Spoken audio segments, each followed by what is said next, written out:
हमारे जीवन में 9 ग्रहों की विशेष भूमिका होती है। सभी ग्रह शुभ और अशुभ दोनों तरह के फल प्रदान करते हैं।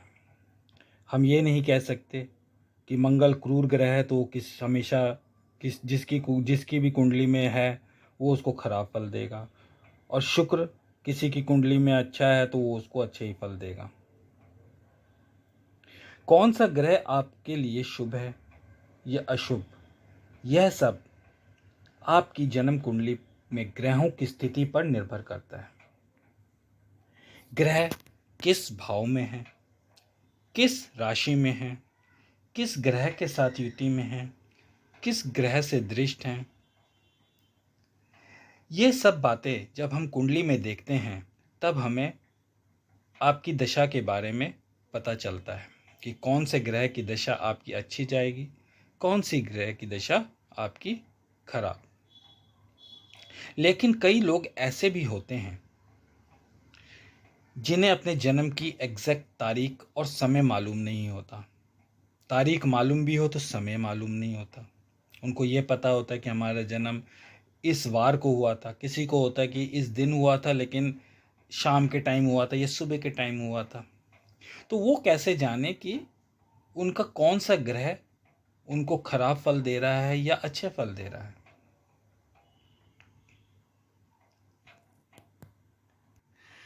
तो आज मैं आप लोगों के सामने इसी टॉपिक को लेके उपस्थित हुआ हूँ कि बिना कुंडली देखे कोई व्यक्ति कैसे जाने कि कोई उसको ग्रह अशुभ फल दे रहा है, तो वो कौन सा ग्रह है। कुछ लक्षण आपके सामने मैं प्रस्तुत करूंगा। नमस्कार दोस्तों, आप सभी का स्वागत है मेरे चैनल अभी एस्ट्रोलॉजी में। यदि चैनल पर नए हैं तो प्लीज़ चैनल को सब्सक्राइब जरूर करें। वीडियो पसंद आए तो वीडियो को लाइक और शेयर ज़रूर करें ताकि ज़्यादा से ज़्यादा लोग हमसे जुड़ सकें। तो चलिए शुरू करते हैं। सबसे पहले बात करते हैं सूर्य ग्रह की कि सूर्य ग्रह आपकी कुंडली में अच्छा है या नहीं। तो देखिए, अगर आपकी कुंडली में सूर्य की स्थिति खराब है तो बचपन से ही आपकी अपने पिता के साथ नहीं बनेगी। पिता से हमेशा अनबन रहेगी। बचपन में पिता आप पर हावी रहेंगे, आपको मारेंगे, पीटेंगे, डांटेंगे, और बड़े होकर आप उनके साथ वैसा व्यवहार करेंगे। उनसे कोई मतलब नहीं रखेंगे, उनका कोई सहयोग नहीं करेंगे, उनसे दूरी बनाकर रखेंगे। ये साफ साफ दिखाता है कि आपकी कुंडली में सूर्य ग्रह अच्छा नहीं है। इन सभी ग्रहों के उपाय मैं आपको अपने अगले वीडियो में बताऊंगा। अभी आप समझ लीजिए कि कौन सा आपका ग्रह अच्छा है या नहीं।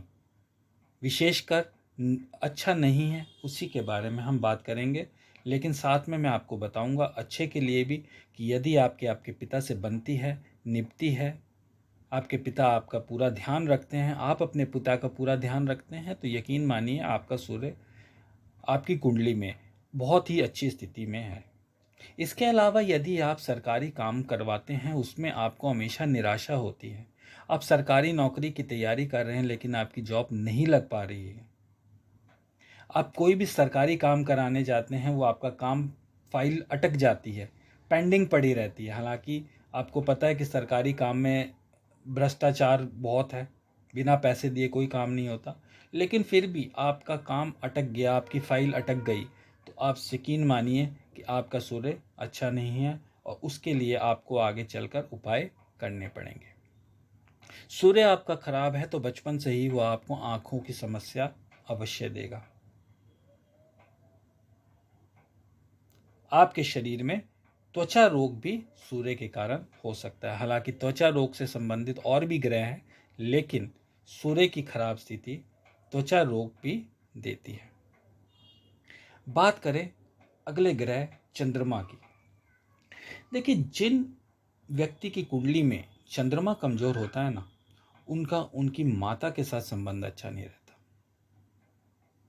पिता के साथ सूर्य के कारण और माता के साथ चंद्रमा के कारण संबंध अच्छा नहीं रहता। यदि आपका चंद्रमा खराब है तो माता ना तो आपका सपोर्ट करेगी, आपसे ज़्यादा आपके दूसरे भाई बहनों को सपोर्ट करेगी, आपको कम करेगी।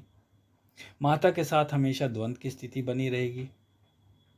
साथ में आपका चंद्रमा अगर खराब है तो आपके माता की सेहत भी ठीक नहीं रहेगी। उनकी सेहत में हमेशा उतार चढ़ाव अवश्य देखने को मिलेगा। आपकी कल्पना शक्ति भी काफ़ी मंद स्थिति में दिखाई देगी। मानसिक तनाव आप में हमेशा रहेगा। आप डिप्रेशन के शिकार रहेंगे बचपन से ही। यदि चंद्रमा आपकी कुंडली में अशुभ स्थिति में है, बली नहीं है, शुभ नहीं है, तो बात करें मंगल की। अगर मंगल आपका खराब है तो आप बात बात पर लड़ाई करने वाले होंगे। आप क्रूर होंगे, स्वभाव से क्रूर, हिंसक, जो मारपीट करने में एकदम पीछे ना हो।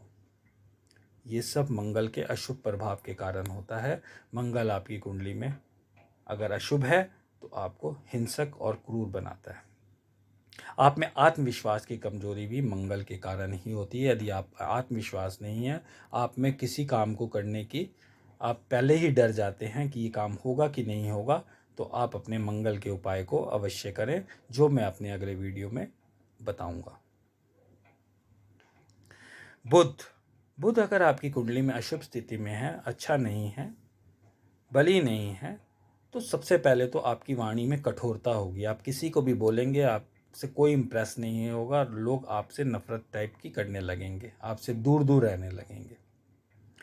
आप में नशे की प्रवृत्ति बढ़ सकती है। आप जुआ खेल सकते हैं। यदि आप नशा करते हैं, जुआ खेलते हैं, तो आप अपने बुध को चेक कीजिए, बुध के उपाय कीजिए।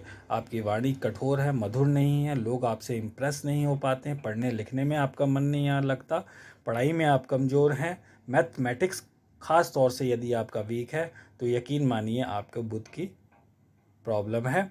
आपको बुध के उपाय करने अति आवश्यक है। इसी प्रकार गुरु के बारे में देखें तो गुरु अगर आपकी कुंडली में अशुभ प्रभाव दे रहा है, अच्छा नहीं है, तो आपको विवाह में देरी होगी। यानी अगर आपके विवाह में देरी हो रही है, आपकी उम्र 34-35 साल के करीब हो गई है और आपका विवाह नहीं हो पा रहा, तो आपका गुरु खराब है। शिक्षा में आपको बाधा उत्पन्न होती आई, यानी कभी पास हो रहे हैं, कभी फेल हो रहे हैं, कम मार्क्स मिल रहे हैं, तो आपको गुरु के उपाय करने अति आवश्यक है। कम उम्र में अगर बाल आपके गिर रहे हैं, झड़ रहे हैं, तो ये कमज़ोर गुरु की निशानी होती है। इसी प्रकार शुक्र की बात करें तो शुक्र आपकी कुंडली में अगर अशुभ प्रभाव दे रहा है या अच्छा नहीं है, तो आपको प्रेम में सफलता नहीं मिलती। प्रेम होगा लेकिन वो मुकाम तक नहीं पहुंचेगा, आपका विवाह नहीं हो पाएगा।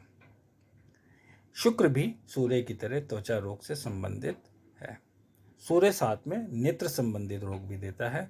शुक्र यहाँ त्वचा संबंधित रोग आपको प्रदान करता है। यदि आपको त्वचा की समस्या है, तो स्किन डिजीज है, तो आपको शुक्र के उपाय करना से लाभ मिलेगा। साथ में आप सूर्य के भी उपाय कर लें तो उससे भी आपको लाभ मिल सकता है। बात करें शनि देव की, यदि शनि देव आपको अशुभ प्रभाव दे रहे हैं, तो आप कितनी भी कोशिश कर लीजिए, आपको किसी भी काम में सफलता नहीं मिलती। काम शुरू करेंगे, थोड़ा सा बढ़ेगा, फिर रुक जाएगा, फिर थोड़ा बढ़ेगा, फिर रुक जाएगा, और अंततः आपको असफलता ही हाथ लगेगी। ऐसे लोग जो होते हैं, शनि के अशुभ प्रभाव से प्रभावित लोग पे कर्जों का बोझ बढ़ते चले जाता है, या ये कहें कि उन पे कर्ज हमेशा ही चढ़ा रहता है। बात करें राहु की, तो जिन लोगों की कुंडली में राहु अशुभ प्रभाव में होता है, तो ऐसे लोगों की बुद्धि काम नहीं करती, वो बुद्धि से काम नहीं लेते हैं, इसलिए उनको काम में असफलता हासिल होती है। अगर आपके हाथ के नाखून हमेशा बड़े हों तो आपका राहु खराब की संकेत देता है। और अगर कोई कुत्ता, आप श्वान कुत्ता आप पालते हैं और वो आपके घर में जल्दी मर जाता है, तो एक की बात नहीं, आप एक पालते हैं, फिर उसके दूसरा पालते हैं, और लगातार यही सीक्वेंस चलता है कि वो जल्दी मर जाते हैं, तो आपको अपने राहु का उपाय करना अति आवश्यक हो जाता है। केतु अगर कुंडली में आपके अशुभ प्रभाव दे रहा है, तो आपको जोड़ों में दर्द और यूरिन संबंधी समस्या सामने आएगी। लोगों से दूरी होना, लोगों से दूर रहना, अकेले रहना के अशुभ केतु के प्रभाव को दर्शाता है। केतु, अगर आप अच्छा वाला काम कर रहे हैं और आपका काम अचानक बंद हो जाए, आपको अचानक पैसों का नुकसान हो जाए, तो ये खराब केतु की तरफ संकेत देता है।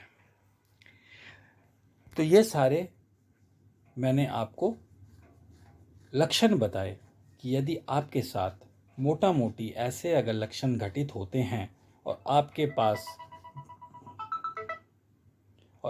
पास जन्म कुंडली आपकी उपलब्ध नहीं है, तो आप इन उपायों के इन लक्षणों के अकॉर्डिंग संबंधित ग्रहों के उपाय कर लाभ प्राप्त कर सकते हैं।